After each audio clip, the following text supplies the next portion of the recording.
Alright, how's it going, guys? We are getting ready to do circuits.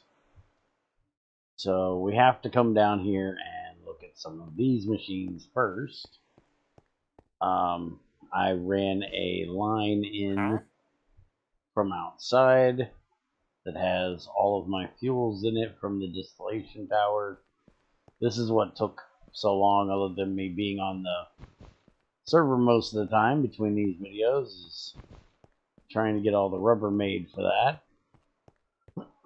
But anyways, we've made all of the rolling machines. So we have the rolling mill, which will make plates, cluster mill, which will make our foil, wire mill, which will make our wires, which we, for today, need fine copper wires. We're going to be making these circuit parts.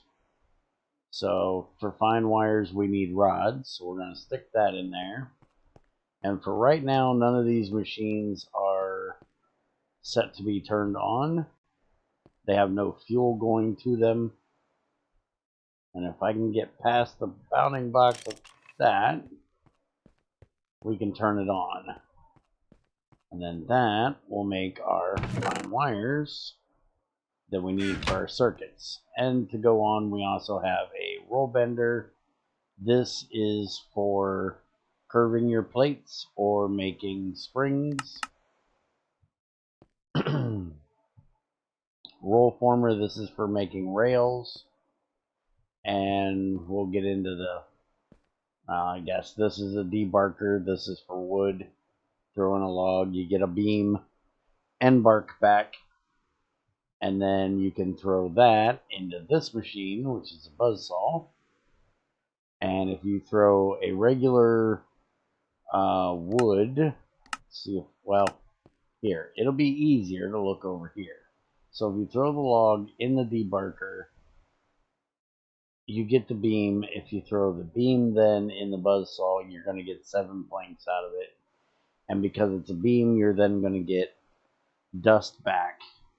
If you threw the wood into the cutter, you would only get 6 planks back and the bark.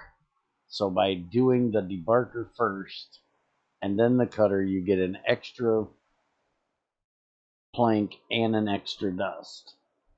So we'll actually go over these machines in a separate tutorial video and set them up later. Right now we're just worried about the cutting machine because we're going to need it.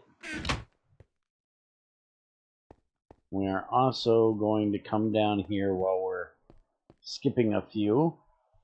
We have a smelter. If you guys watched the video or the stream where we set this up, I did make steel burning boxes. I realized afterwards I couldn't do that. I'm kind of forgetful in my old age. I need 64 HU a tick to do the monazit. Now, this is going to give us our helium, which we need in the crystallization crucible. We're also going to put the germanium in here, which is what we're going to use currently for making our buells. Because you can use germanium, silicon, or redstone silicon alloy. And for what we're going to be doing, we're just going to make germanium. Now, there is another way of doing it. Well, technically, there's 2 other ways of doing it. You can also do argon, which you can get from a dryer with biotite, but it's only the purified to refined biotite that'll give it to you, and it's also only 90 liters of argon that you get in 129 seconds, where the helium that we are doing is 72 seconds and you get 500. So if you want to use biotite, biotite is way more common. You can do so. It's also only a 16 HU dryer recipe. Dryers are also cheaper than smelters. So you can take it to a 64 like this one is, and it will give you 4 times the speed, so it'll be faster. But if you can find monazite and you have the tungsten already set up, which you should, I would just go with the smelter and use monazite.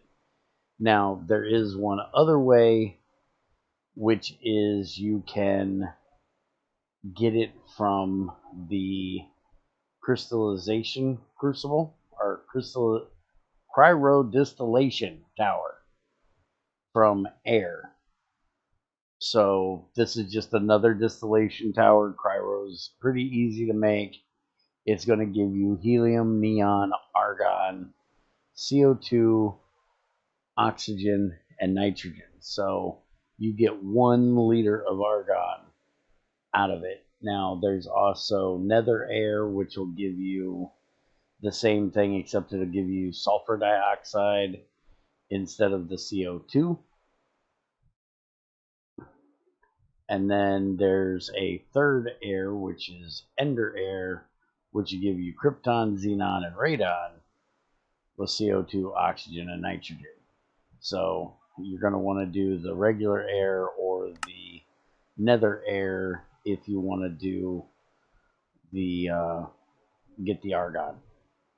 And helium does work as well, so you can do helium or argon, but they're both just 1 liter that you get. I think there's actually a third one. Let's see, argon, helium, and krypton. Krypton works as well. Oh, I guess he put them all in here. Neon works, and radon, and xenon. So, yeah, I guess you can do all of them if you want, but the argon, helium, way easier to get. Eventually, we will set up a cryodistillation tower, but it gives so much of the nitrogen and stuff like that. We want to find a use for those before we do it. Right now, we're just going to do monazite. And if you watched my mining and music when we went and mined the monazite, I didn't really mine that much. And we've got 1100. And it only takes 2 for 1 bucket's worth. And for making our buell, we only need 1 bucket's worth. So you'll see I already have enough in here for 2. We're going to go ahead and leave 1 more in there, which will give us enough for 3. And then we're going to put in our germanium, which we will go ahead and throw up here. Now, the crystallization crucible is different from a mixer. It will hold a butt-ton of both materials, where Greg made the mixer not hold that much. So we'll get to that in a minute. You got to be very careful with your mixer, which is what we're getting ready to do now. We need to make some soldering alloy. So I have a smelter mixer set up here. Now, there is an old setup I have. If I can find the video, I'll link it, that has 2 smelters and a mixer, which I like.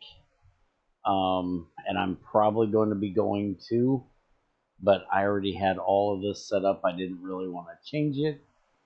But the reason why I say that I like that one, especially with this change that Greg just did, we have to be very careful to put in the antimony before we put in the tin, because you cannot hold 9 units of tin in the mixer. So don't think, oh, I'm just going to make me 10 sets, which would be 90 tin and 10 antimony. don't think you're going to do that if you don't have a drum or a pipe big enough in between something like that that will hold them, because it won't work. So we're going to go ahead and turn this on. That's going to melt that one antimony, and then we'll put the tin in behind it. And now that antimony is in there. We're going to need a selector tag of 2 for any of the recipes that we're doing. If it needs to if it has 2 fluids, it's going to be a selector tag of 2. If it needs 3, it's going to be 3, 4, so on and so forth. So there we go. That is smelted down, and you'll see that most of the tin is still in there. We did manage to get 6.9 units in there. And now we just need to turn this on, which we're going to be fueling it from underneath. Did I really put gas to that? Oh, that's the CO2. Yeah, that needs that. We can't put the fuel in the bottom. Alright, so that means we're going to have to move this out 1 block to be able to have the pipe, which I have right there, ran all the way across here. So we're going to take this off, and we're going to move this out to there. And this pipe that I have set up here may not work, because we actually have multiple things that we have to run through the press. Alright, so we're now doing our germanium. We have enough in there. You need 3.88 liters of your germanium, silicon, or redstone silicon alloy to start it. This is a long process. It's going to take about 45 minutes, if I remember correctly, to make 1 buell. 60 minutes, but that's at 16. So it should take about 15 minutes to make 1 buell, since we're doing this at 64. So while it's running, we're going to work on this. We need to get another pipe, and we also need to come down here and shut off the wire mill. Now this will be one of the last times we have to do that, because we are going to be using our circuits to make machine shutoffs for all of these machines, so then they can be set up and hooked up. Now let's go outside here and grab some more rubber. Pretty sure we're not going to have enough to get all the way down there, but we're going to try. Yeah, we only got 43. Now what we can do is run a single pipe down, which will work, but we have to worry about backflow and things getting mixed up.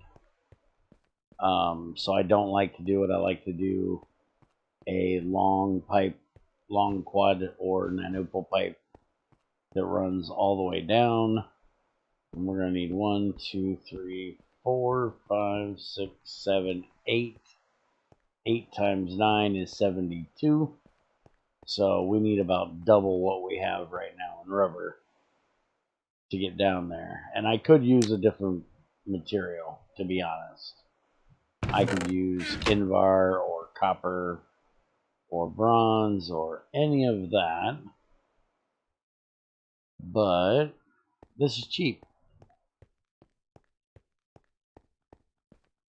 So for right now, we're going to go ahead and put that rubber in there and get it running, but we're going to go ahead and use this drum right here, which there happens to be a little bit of fuel left in this pipe from when I was using the lathe the other day.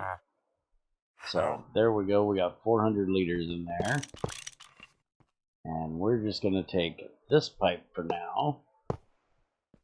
And we're going to hook it up. And we're going to give it a drum. And then by next time we're here, we should have that done. Now I'm going to throw all of that in there and just let that make us a bunch of helium. And now you'll see we are making our soldering alloy, which is a 1:9 ratio, if you didn't get that from what I threw in. Now, you can use lead and you can use tin directly in the bath for making circuits. But you will notice if you throw anything above a basic circuit board, so here is your basic circuit board. If you throw it in a bath, you're going to get a T1 circuit. Does not matter what the soldering material is, you're getting T1. Now, if you take a good circuit and you throw it in a bath, you're going to get a T1, unless it is soldering alloy. Then you're going to get the T2, which is what you should get. So tin and lead, oh, I guess tin for T2s is fine. I think it might be T3 that it changes. T1, T3. Oh, see, lead is really bad apparently. And advanced is going to go all the way down to basic, where an advanced will go down to good if you use tin. But soldering alloy will always give you the proper one, so I always use soldering alloy. But if you don't have antimony in the beginning, you can use just tin or lead for your basics. Also, I normally go straight for making good parts, which I know we haven't talked about the basics yet, but you need signalium or red alloy to make the good parts, and I don't have a way set up for making red alloy yet or signalium, so we're going to be making just the basic parts where we only need the fine copper wire and some redstone. And all of your parts are going to be different. Yeah, you've got circuit parts advanced that'll use signalium and gold, and that's the same if it's germanium or silicon. For some reason you can't use the red in this one. Greg tells me there is no skipping them. That all of the different parts has a different thing that they can do, but without setting up an actual like spreadsheet to show, I can't see where it is, because there's like masters cannot use the red part, advanced cannot use the red part, but the good ones can. And I do believe the ultimates can only use the red, which you would think that that means that this one can use the red and wouldn't use germanium, but it's not that way, because the redstone alloy, as you can tell since it's part of the ultimate, is the top tier thing. So I still think there's something a little goofy in them, but I brought it up to Greg and he says there's nothing missing. Every one of these parts with some kind of wire gives you something else. But they look a little weird, but apparently it's intended the way it is. But you basically have your three tiers.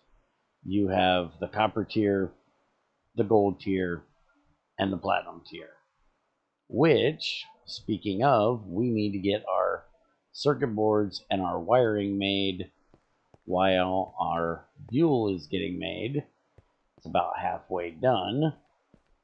So let's come over here, stop that, get in our wire mill. You'll see I put a stack of long rods in here. One stack of copper gives you a lot of fine wire. So now we're going to take this stack of fine wire and we are going to turn it into wiring. So we get 8 wirings from 1. Now you can make these also in a precision laser engraver that only takes for foil, same amount of copper, but you can do it with foil instead of wires. And it's not really that expensive. It's just kind of expensive to set up the machine. We'll get to that in a little bit. A few more videos down the line, we'll start making those. Now we need our circuit board.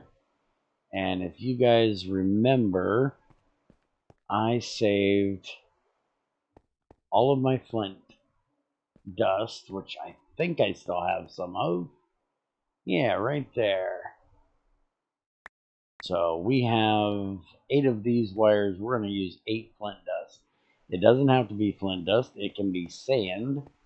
It can be any of the quartz. It just needs to be anything that's considered silicon dioxide. But if you use flint tools early on, this is a good way to use up that flint dust, other than the thing we use some of it for over here. So now we need 8 plastic. This is why we had to get plastic set up before we could do circuits. You'll also notice that Greg put a facing on the press, so we can now not have to stare at a blank press, even though this thing is backwards.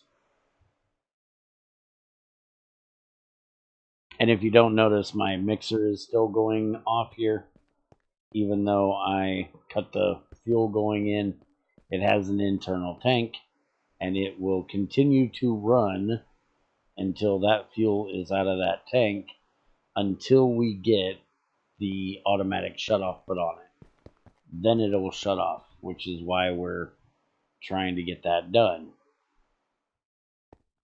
Now, and this Buell thing is going to be running for a long time, because we just want to leave it sit there and make us a bunch of Buells, because every one of our there are, let's see, machine switches. These are the ones that we're trying to make, is these automatic machine switches, and you'll see they all take a circuit. I do believe they can use T1s, yeah, which is what we're trying to make. There are also redstone machine switches to allow you to shut it on and off with redstone, which we will need for some of our setups. And then there's the auto machine switch will turn the machine off, but it'll let it finish what it's doing. Let's see, turns machines on. Yeah, this one, when you give it redstone, it will finish what it's doing, and then it'll turn it off when it gets a redstone signal, where the other one is just automatic. There's no redstone involved. It just, if the machine can run, it runs. If it can't, it doesn't. And we'll get into these more in the upcoming videos. But then you also have auto reboots for 1, 5, 10, 20, 30, and then you have the activity detectors, which we'll get into them as well. There is a set of covers and sensors tutorials that I made, and they will cover these a bit. I'll try to make a card for that as well. Now our boiler is heated up, so our press should be turning on here shortly. You can use a rotational engine on this. Some people will probably ask me about that. The reason why I'm not is it's 50% efficient. It puts out power on both sides. If you watch our streams, you'll see where I set it up for a sifter and a crusher. And you can have one on each side, which makes it 50% of the power goes to either side. With the press being a top-down only, that means there's nothing we can put above it to take the other half of the power. Now, if we had a universal extender, we could use that. That is the only thing that works as a KU power, like a wire, basically, which we could use for this. I do believe people have talked about it. I've never really used it. By the time I got to, by the time the rotational engine got added in the last worlds I was already way past that and just set everything up to be electric. So I haven't actually tried it with the universal extender, but I'm almost guaranteeing it definitely will work. It just, would have to be done. Now, why are you not turning on? Yeah, we're good. It just needs to get to the right color and it will go. And our Buell is almost done. So while that thing sits and heats, we are going to get to our next step of the Buell. So after we get our Buell, we need to cut it. Can be done with a saw, but we want to do it in a cutting machine, which will give us 4 plates instead of the 3 that you get from the saw. And then we are going to cut it again. Also, you'll notice this takes 32 EU a tick to do, where I only had bronze before. I had to change that before this. So anybody that watched the stream will notice I have a different engine now than what I had before. Again, I goofed. So then we have to throw our plates in. You want to use the cutter for that as well. You get the same amount of tiny plates out, but you also get a tiny pile of germanium back when you use the cutter. So there is our Buell. We are going to put that right here in the cutter. Now you'll notice we do not have any fluid. And this is where I disagree with Greg. He wants the lube to go in the bottom. I think the lubricant should go in the top. Or at least it should be allowed to go in both. But Greg has it go in the bottom, so we are going to go get us some lubricant. I will be running a pipe in there for that. Again, running low on rubber, so I have not got that ran yet, but we have this nice tank out here with lubricant. So we'll just come out here and grab a bit and take it on inside.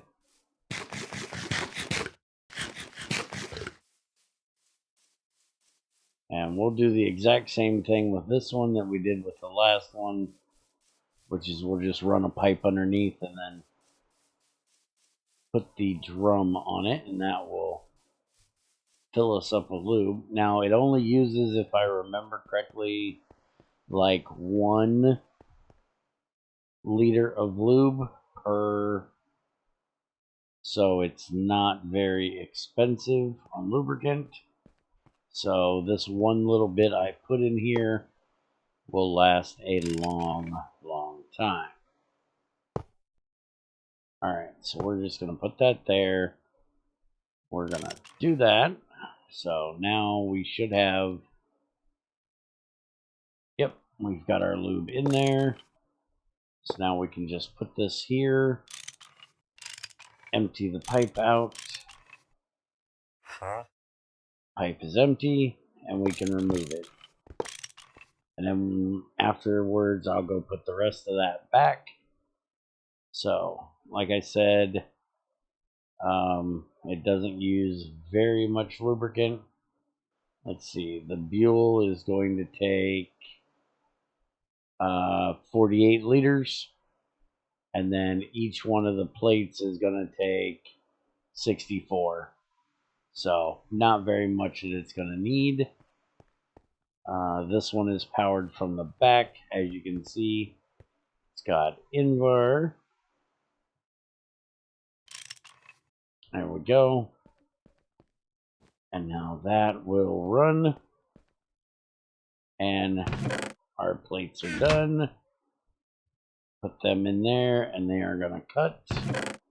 And there is our tiny plates.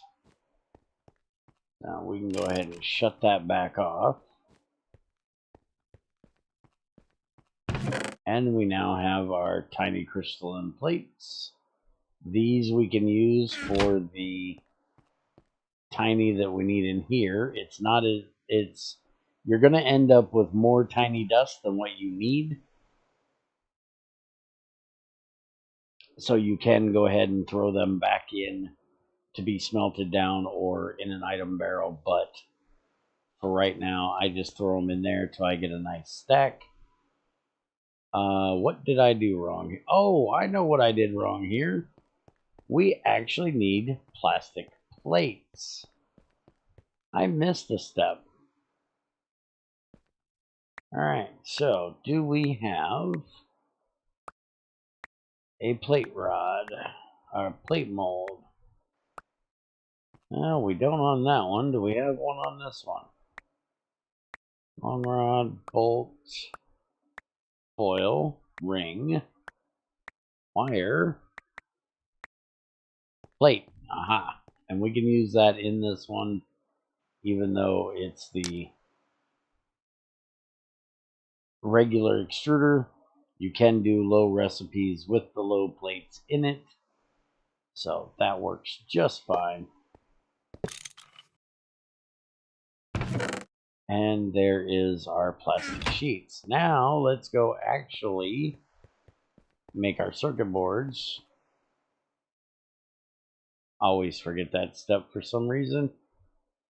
There we go. And you'll see it does 4 at a time.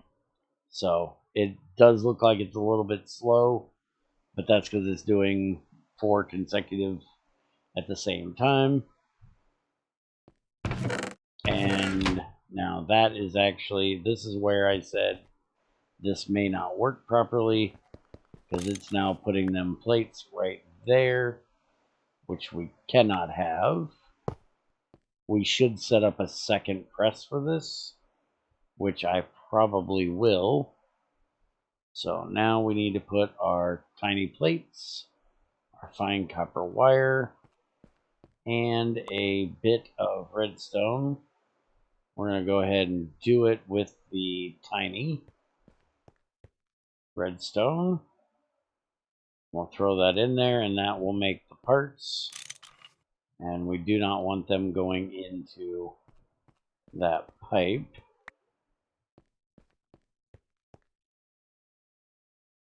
And there are our circuit parts. And this is where we need it to actually go through the pipe, is when we put the parts on the plate, which we need to take our circuit plates now and press on our parts for it. So now we'll do this.